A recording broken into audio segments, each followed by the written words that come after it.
صحبت صالح ترا صالح کند، صحبت طالح ترا طالح کند۔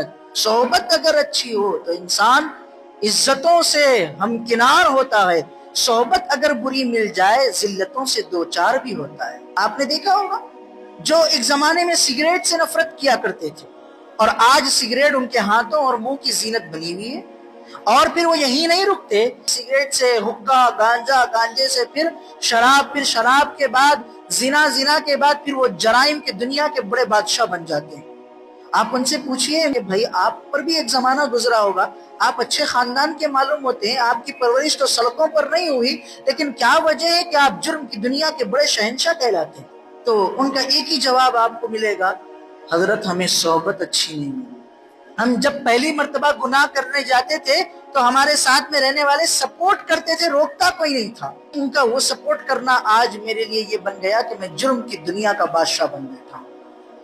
اور پھر جو کوئی پہلے بہت برا تھا لیکن آپ دیکھو وہ تہجد گزار بن گیا، قاری قرآن بن گیا، عالم قرآن بھی بن گیا، عامل قرآن بھی بن گیا، داڑھی اس کی چہرے کی زینت بن گئی ہے، سنت والا لباس پہن کے پھر رہا ہے۔ اب جا کے سوال کریے، ارے بھائی اپنے زمانے کے تم ہیرو کہلاتے تھے اور آج دیکھو تم کیسے بن گئے؟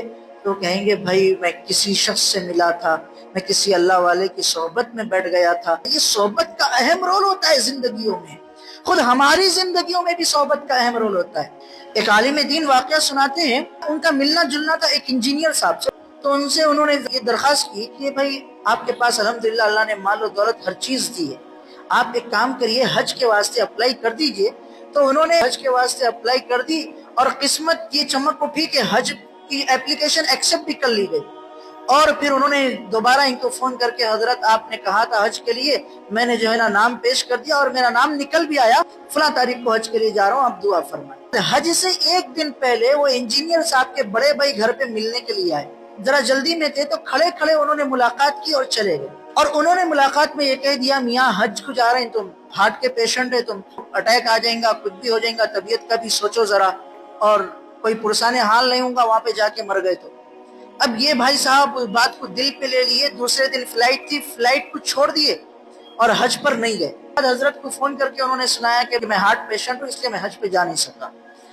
خدا کا کرنا ایسا ہوا کہ وہ حج سے واپس آنے کی ان کی ڈیٹ تھی 5 تاریخ اور 7 تاریخ کو ان کا انتقال ہو گیا۔ کرنا تو طے ہے، اٹیک تو 7 تاریخ کو آنا ہی ہے، روزی 7 تاریخ تک کی لکھی ہوئی ہے۔